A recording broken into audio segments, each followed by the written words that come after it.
성서학자들은 에베소서를 교회론에 대한 가르침이라고 말합니다. 에베소서가 말하는 교회는 하나의 거룩한 보편적인 교회, 그것입니다. 그래서 1장에서 3장은 그리스도 안에서 하나 된 거룩한 교회에 대한 말씀이고, 4장부터 6장까지는 그리스도 안에서 하나 된 거룩한 교회 안으로 부름받은 성도들, 그 성도들이 어떠한 삶을 살아가야 하는가, 그리고 어떠한 책임을 지고 살아가야 하는가에 대한 가르침이라고 그렇게 봅니다. 오늘 본문의 말씀인 에베소서 5장 8절에서 14절은 빛에 대한 말씀입니다. 조금만 내려주셔도 돼요. 바울은 에베소 교인들을 향해서 빛의 자녀이므로 빛의 자녀처럼 살아가라 라고 이렇게 권면합니다. 교회에 속한 성도들은 이제 변화된 존재로 살아가야 한다라는 그런 말씀입니다. 왜 교인들이 변화된 모습으로 살아가야 할까요? 성도들은 이미 변화되어졌기 때문에 변화된 이전으로 즉 옛 모습으로 살아갈 수 없기 때문이죠. 또한 예수를 믿지 않는 사람들과 함께 더불어 살아가면서 우리가 받은 빛을 그들에게 비추어야 하기 때문에 그리고 그것이 사명이기 때문에 우리는요 빛의 자녀처럼 우리는 살아가야 합니다. 우리가 즉 성도가요 세상의 빛을 비출 때 하나님의 영광이 드러나게 되고 또한 교회가 성장하고 교회가 더욱더 성숙해 가게 되는 것입니다. 교회가 참다운 교회로 세워지기 위해서는 교회에 속한 성도 한 사람 한 사람이 저를 비롯해서 모든 그리스도인 한 사람 한 사람이 빛으로 살아야 합니다. 본문 8절에 너희가 전에는 어둠이었다라고 말합니다. 우리를 가리켜 어둠이었다. 그러니까 전에는 어둠이었다 그렇게 말합니다. 어둠은 빛에 반대되는 개념이지요. 어둠 속에서는 아무것도 볼 수 없습니다. 본다 하더라도 희미하게 볼 뿐입니다. 무엇인지 선명하게 드러나지 않습니다. 바울은요 성도들을 향해서 빛이 되기 전에 우리를 가리켜 어둠이라고 이야기했는데 에베소서 5장 3절부터 7절까지 보면 어둠이 무엇인가에 대해서 분명히 말씀하고 있습니다. 3절에 보면 음행과 온갖 더러운 것, 탐욕은 너희 중에서 그 이름조차도 부르지 말라. 그 이름조차도 부르지 말라고 이야기합니다. 음행, 온갖 더러운 것, 탐욕. 그리고 4절에 보면 더러운 말이나 어리석은 말 또는 상스러운 농담까지도 여러분들에게 어울리지 않습니다. 전혀 새로운 사람에게는 어울리지 않다라는 것이죠. 그러니까 그 이전에는 이게 어둠에 대해서 표현을 말씀하고 있는 것입니다. 5절에는 음행하는 자나 행실이 더러운 자나 탐욕을 부리는 자는 우상숭배자다. 그러니까 우상숭배자와 동일한 선상에서 음행하는 자, 행실이 더러운 자, 탐욕을 부리는 자, 이것과 동일하게 우상숭배자와 동급으로 지금 이야기하고 있습니다. 우상숭배가 무엇인지 아시죠?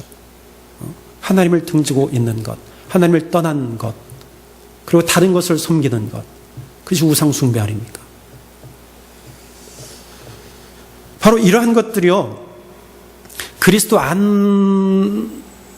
있는 교회로 부름받은 성도, 즉 부름받기 이전의 사람의 모습이 바로 이와 같다라는 것입니다. 어둠 속에 있는 자는 하나님 나라의 기업을 받을 수 없습니다. 하나님 나라의 유업을 받을 수 없습니다. 6절에 여러분들은 헛된 말에 속아 넘어가지 마십시오. 이런 일 때문에 하나님의 진노가 순종하지 않는 자식들에게 내리는 것입니다. 이렇게 이야기합니다. 헛된 말에 속아서 넘어가지 말라고 우리에게 권면합니다. 헛된 말로 속이는 것, 그것이 어둠이라는 거예요. 어둠. 요즘에는요 참으로 어둠 속을 헤매는 자들이 참으로 많습니다. 그래서 오늘 결론적으로 우리에게 이렇게 말합니다. 7절에 그들과 함께 하는 자가 되지 말라. 어둠 가운데 있는 자들과 함께 하지 말라. 우리에게 이렇게 말합니다. 악행은 물론이거니와 악행을 행하는 자들 모두가 어둠, 그 자체가 어둠이라는 것입니다. 바울은 에베소 교회 성도들에게 8절에서 이제는 주 안에서 빛이라 빛의 자녀들처럼 행하라 말합니다. 빛의 자녀들처럼 행하라 말합니다. 어둠에 속한 것들, 즉 모든 악행과 악행을 행하는 자들로부터 벗어난 사람은 빛의 자녀입니다. 빛의 자녀들은 예수님을 믿음으로써 그리스도인이 된 사람들입니다. 예수님 안에서 변화된 사람들이에요. 예수 안에서 변화된 사람입니다. 변화된 그리스도인들은 비그리스도인들과는 본질적으로 달라진 것입니다. 예수님께서 빛을 비추셨기 때문에 성도들은 어둠 가운데서 걸어가는 것이 아니라 이제는 빛 가운데서 걸어가는 사람들입니다. 그러므로 그리스도인들은 불순종의 자녀들과 함께 행동할 수 없는 것입니다. 이전의 어둠으로 돌아갈 수 없습니다. 돌아가서도 안 됩니다. 오직 빛의 자녀로서 합당하게 행동해야 합니다. 이전에는 어둠 속에서 살았다면 이제는 빛 가운데서 살아가야 하는 것입니다. 너희가 주 안에서 빛이라 그랬습니다. 너희가 주 안에서 빛이라. 너희가 주 안에서 빛이 될 것이다. 아니고 너희가 빛이다 라고 말합니다. 될 것이 아니라 이미 너희는 빛이라 그렇게 말합니다. 사실 우리를 향해서 바울 사도가요, 너희는 빛이라 이야기했는데 사실은 엄밀하게 따지면 빛은 오직 한 분이세요. 그렇죠. 그분이 누구십니까? 바로 예수 그리스도가 빛입니다. 예수님은 세상에 빛을 비추시기 위해서 오셨습니다. 빛으로 오셨어요. 그죠? 요한복음 8장 12절에. 그래서 그 빛으로 사람들에게 비추셨습니다. 만물을 비추셨습니다. 예수님이 십자가에서 죽으시고 다시 부활하셔서 새 생명의 빛을 온 세상에 비추셨습니다. 그러므로 예수님을 따르고 그 안에 있는 자는 어둠에서 다니지 아니하고 새 생명을 얻어서 새 빛 안에서 다니는 자들입니다. 그리스도인이요. 그래서 그리스도인이 예수 그리스도 안에 있을 때만 그 빛이 효력을 발산하게 되는 것입니다.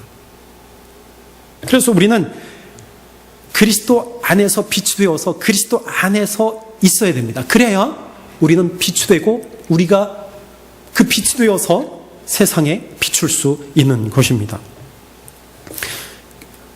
에베소 교회 성도들이 살던 그 시대에는 빛을 비추기가 굉장히 힘든 그런 시대였어요. 왜냐하면 사람들이 생각할 때요, 빛이 있다고 생각을 했어요. 그것이 뭐냐?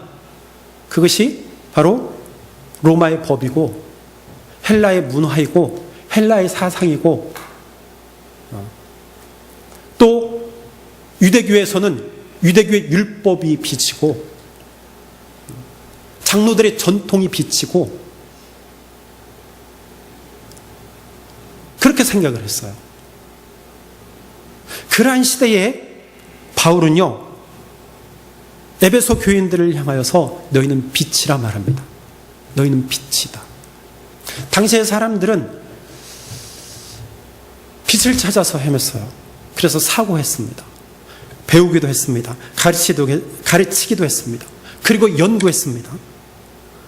헬라의 사상들, 헬라의 문학들, 철학들, 헬라의 법들, 그리고 유대인들은요, 더욱더 율법을 연구했습니다. 그것이 빛으로 생각했기 때문이에요. 또 어떤 사람은 헬라의 법을 의존했습니다.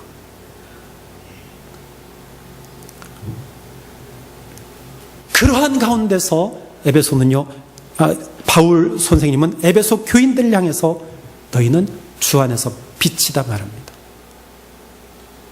빛이 있다고 생각하는 사람들 가운데서 교인들을 향해서 너희는 빛이다 말합니다. 여러분, 이것은요, 어떤 뜻이 있냐면 사람들의 생각을 뒤집어 놓는 거예요. 그들이 생각하고 있는 빛이 참빛이 아니고 참빛이 따로 있다라는 것을 이야기하고 있는 것이면, 즉 예수 그리스도만이 오직 빛이시라는 거예요. 예수 그리스도 이외의 것은 더 이상 이제는 빛이 될 수 없다라고 하는 선언입니다. 오직 예수 안에 있을 때 그 빛이 드러나게 되는 것이죠. 이것은 예수 그리스도로 말미암아 이제는 참된 생명을 얻었다라고 하는 뜻입니다.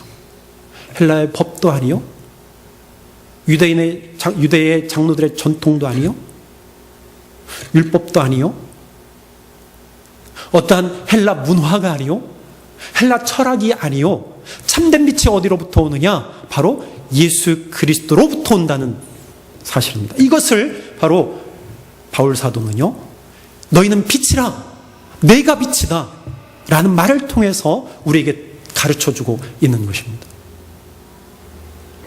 여러분, 오늘날에도 여전히요, 어둠은 존재합니다. 음행이 있고요, 거짓이 있고요, 술수가 있습니다. 온갖 악한 모습들이 많이 있습니다. 그뿐입니까? 오늘날에도 빛이라고 하는 것들이 너무나 많습니다. 똑같이 성공과 사상, 철학, 문학, 과학, 경제, 인공지능, 물질 등이 이 시대의 최고의 빛이라고 사람들은 생각하고 있습니다. 그래서 그것을 추구합니다. 사람들은 저 멀리, 지구 이외에 저 멀리에도 생명체가 있는 것처럼 생각합니다. 그래서 우주선을 보냅니다. 제가 이름을 까먹었네요. 지금도 40년 넘게 이 태양계 근처에서 다니는 우주선이 있어요. 1978년인가 여기서 쏘아 올린 우주선이 지금도 떠가고 있습니다. 왜 그것을 보냈을까요? 우주가 궁금하기 때문이죠. 또 한편으로는 우주에 생명이 있을까? 궁금해서 그 시대에 보냈습니다. 한 대는 명왕성 근처에 떠다니고요, 한 대는 이미 태양계를 벗어났다고 그렇게 이야기합니다.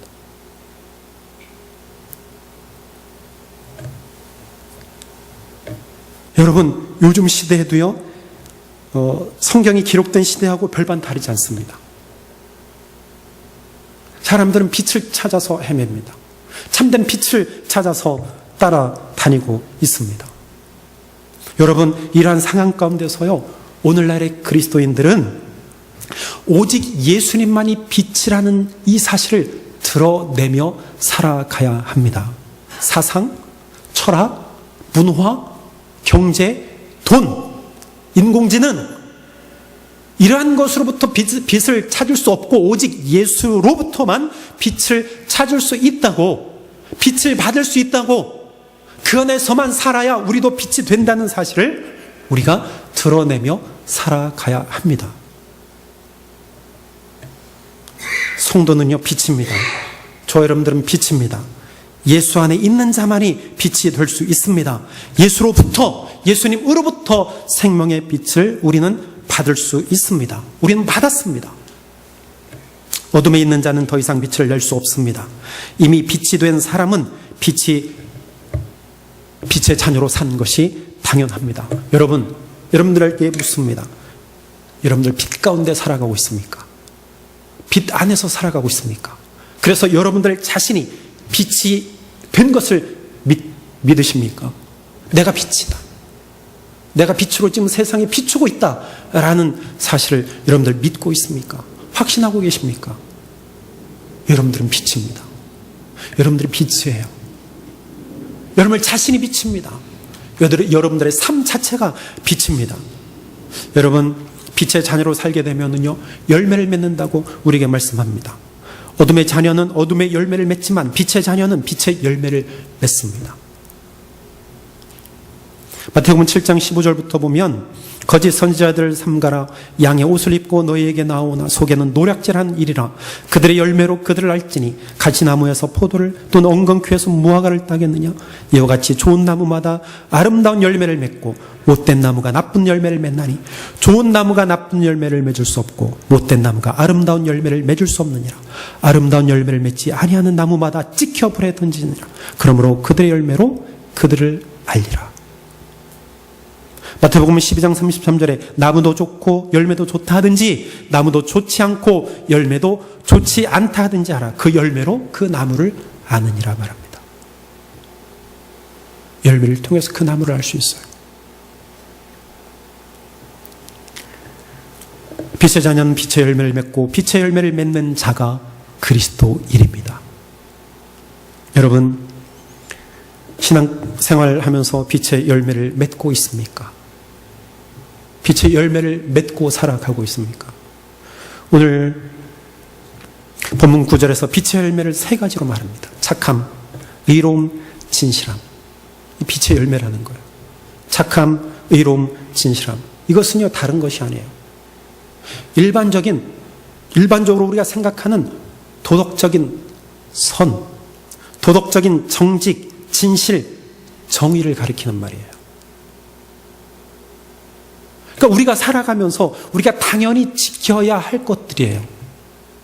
도덕적이고 윤리적인 그러한 선함, 의로움, 그러한 것들을 가리키고 있다는 거예요.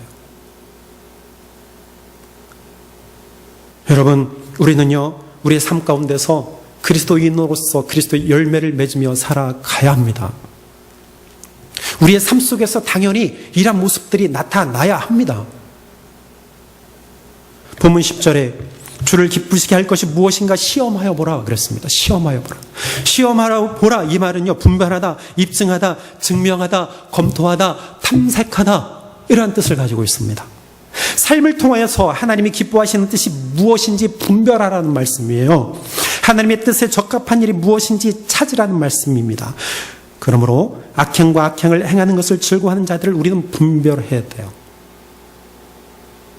내가 살았던, 어둠의 모습으로 살았던, 내가 어둠이었을 때를 내가 생각해보고 이제는 그것으로부터 벗어나서 그것을 분별하라, 통찰하라, 검토하고 탐색하고 이제는 깨달아라, 우리가 말씀하시는 것입니다.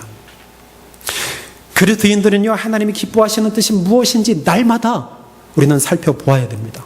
찾고 검토하고 연구하고, 그래서 삶으로 그것을 증명해 내야 합니다.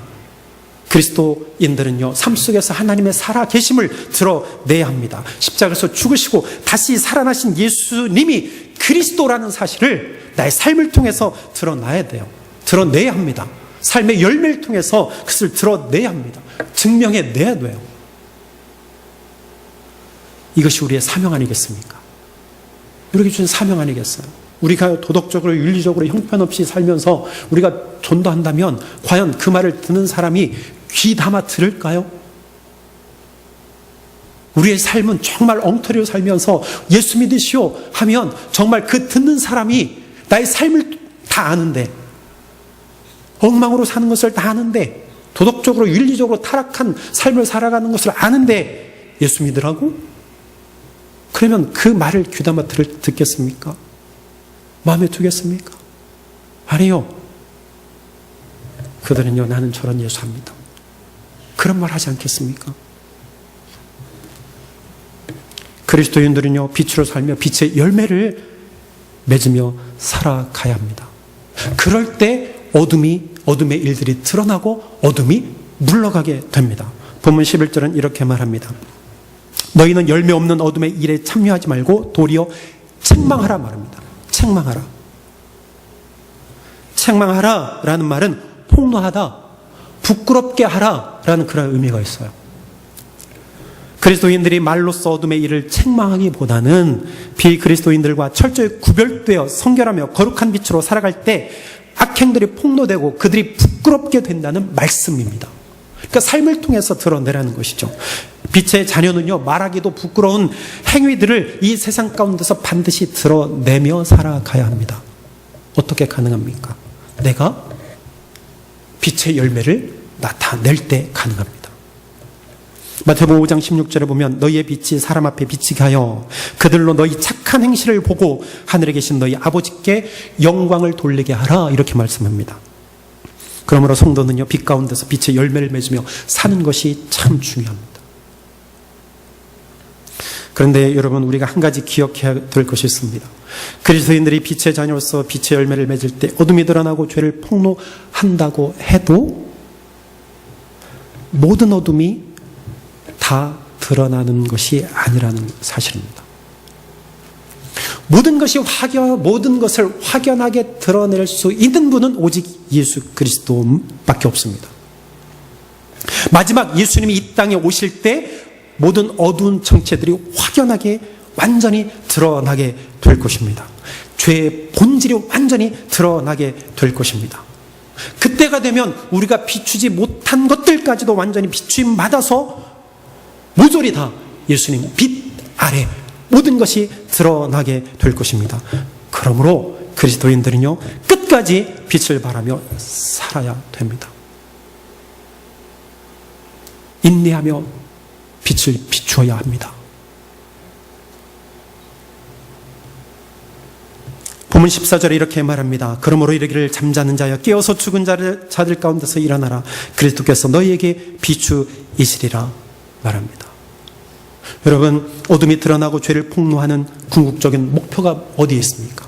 그것은 예수 그리스도의 빛을 비추게 하여 그들도 예수 그리스도의 빛이 되게 하는 궁극적인 목표 때문입니다.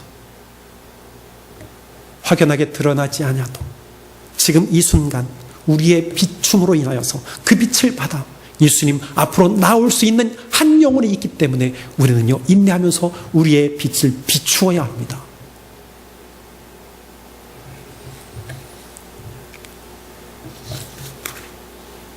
사랑하는 성도 여러분, 그러므로 우리의 사명은요, 너무나 막중합니다. 우리는 빛입니다. 빛을 비추며 살아야 합니다. 그리스도인으로서 합당한 삶을 살아내야 합니다.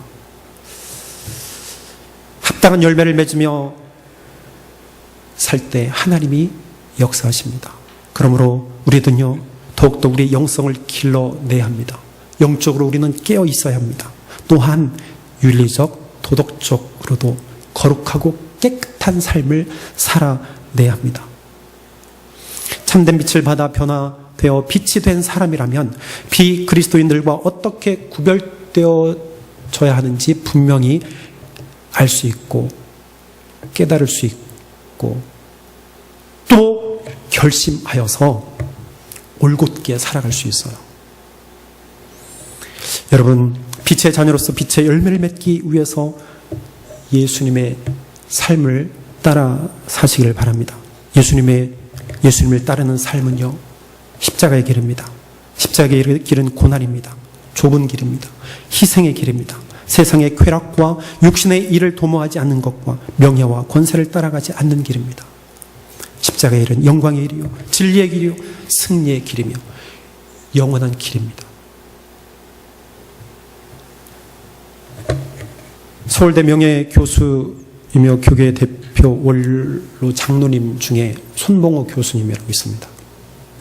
이분이 한 7년 전에 교계신문과 일간지 신문 기자들을 상대로 인터뷰를 했습니다. 그 인터뷰의 주된 내용은 한국기독교총연합회가 해체되어야 한다는 말씀이었습니다. 한국기독교총연합회는 한국의 대표적인 보수 기독교 연합회입니다. 보수 측이에요. 그런데 이 연합회가 해체되어야 한다고 강도 높게 비판을 했습니다. 그 이유는 한기총 총회 선거할 때에 금품 선거였다는 거예요. 그러니까 돈이 오고 갔다는 거예요. 그것도 작은 금액이 아니라 몇 억씩 뿌리면서 그들이 선거를 했다는 것입니다. 손 교수는 개신교회가 역사상 가장 타락했다라고 비판을 했습니다. 회장 선거가 돈으로 얼룩졌다는 것이죠. 목회자들이 엄청난 명예욕에 사로잡혀서 명예와 유명세를 얻기 위해서 수단 방법을 가리지 아니하고 자리싸움에 몰두했다고 비판했습니다. 그리고 파벌이 생기고 모욕과 저주 그리고 고소 고발이 난무한 그러한 상황에서 더 이상 기독교 연합회가 존재할 이유가 없다라고 비판을 했습니다.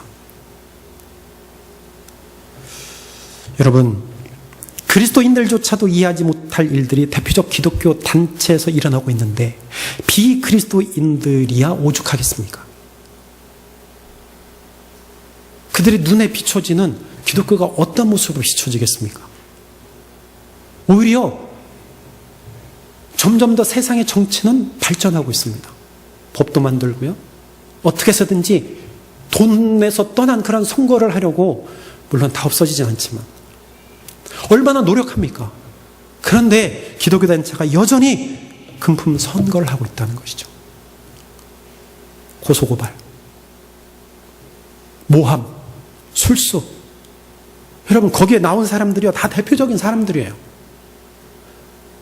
정말 내노라 하는 그런 교회 목회하는 분들입니다.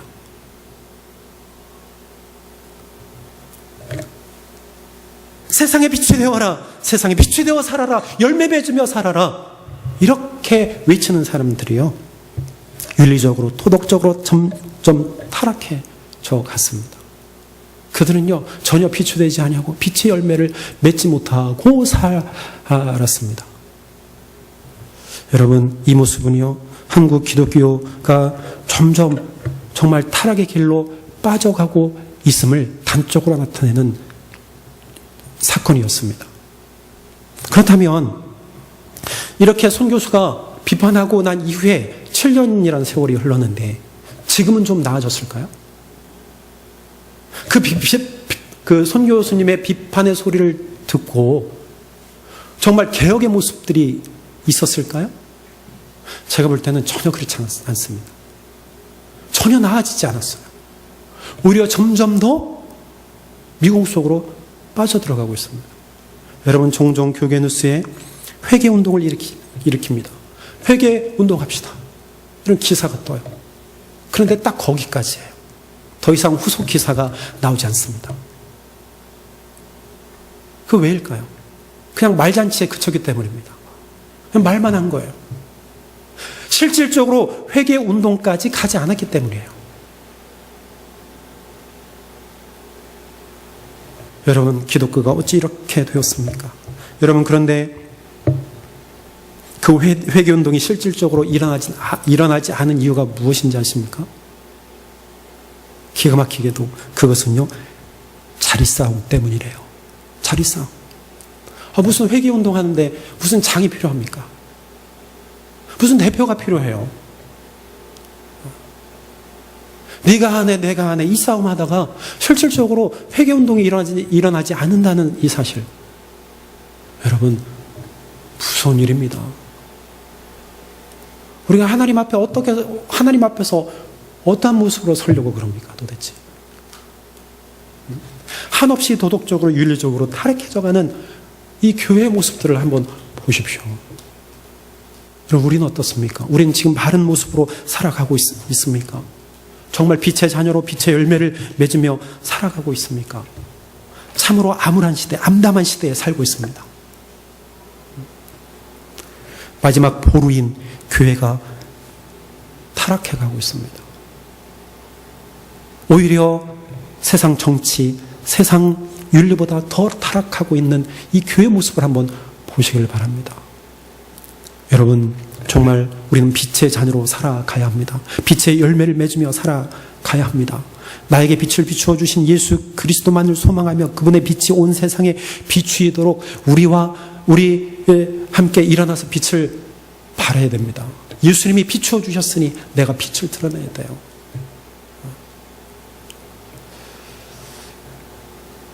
우리가 예수 그리스도의 빛을 비추며 살아갈 때 때로는 우리의 빛이 잠깐 가릴 수 있습니다. 지난번에 있었던 개길식처럼 잠깐 가릴 수가 있어요. 고통이 올 수 있고 고난이 올 수 있고 환난이 올 수 있어요. 그러나 그 가림은요 짧습니다. 짧아요. 이번에 보니까 달이요 해를 가린 시간이 2분 30초밖에 안 됐어요. 그 2분 30초 짧습니다. 어둠은요 빛을 영원히 가릴 수 없습니다. 영원히 가릴 수 없어요. 오늘도 예수님을 따라서 살아가십시다. 우리를 가릴 수 없습니다. 잠깐 가려질 수는 있지만 영원히 우리를 가릴 수 없습니다. 날마다 예수님의 승천하시며 닦아놓으신 그 하늘길을 날마다 걸어가시길 바랍니다. 여러분 정말 우리가 바르게 살아가야 돼요. 바르게 살아가야 됩니다. 도덕적으로 윤리적으로 깨끗한 삶 살아가야 됩니다. 세상 사람들보다 비그리스도인들보다 더 못되게 살면 어떻게 하겠습니까? 여러분 제가 한국 사람이니까 자꾸 한국말을 이렇게 언급할 수밖에 없죠. 한국의 뉴스를 보면은요 좀 민망한 사건에는 꼭 그리스도인들이 끼어 있어요. 꼭 있습니다. 참 우리가 회개해야 돼요. 빛으로 살지 못하기 때문입니다. 빛의 열매를 맺지 못하는 사람들이 너무나 많습니다. 여러분, 여러분들은요, 정말 이 말씀 앞에 빛의 사람, 빛의 열매를 살아가기를 다시 한번 결단했으면 좋겠습니다. 생명의 빛, 그 생명의 빛이에요. 오직 예수님밖에 없습니다. 예수님의 빛을 온전히 비추고 빛의 열매를 맺을 때 나를 통하여서, 우리 교회를 통하여서 세상에 그 빛이 드러나고 예수님의 살아계심, 하나님의 살아계심, 하나님의 영광이 드러나게 될 것입니다. 여러분, 우리에게 주신 사명 다시 한번 잊지 맙시다. 빛으로 살아갑시다. 빛으로 살아갑시다. 빛을 비추며 살아갑시다. 빛의 열매를 맺으며 살게 되는 저 여러분들의 회개를 주 이름으로 축원합니다. 기도하겠습니다. 하나님, 예수님 안에서 빛이 되게 하셔서 감사합니다.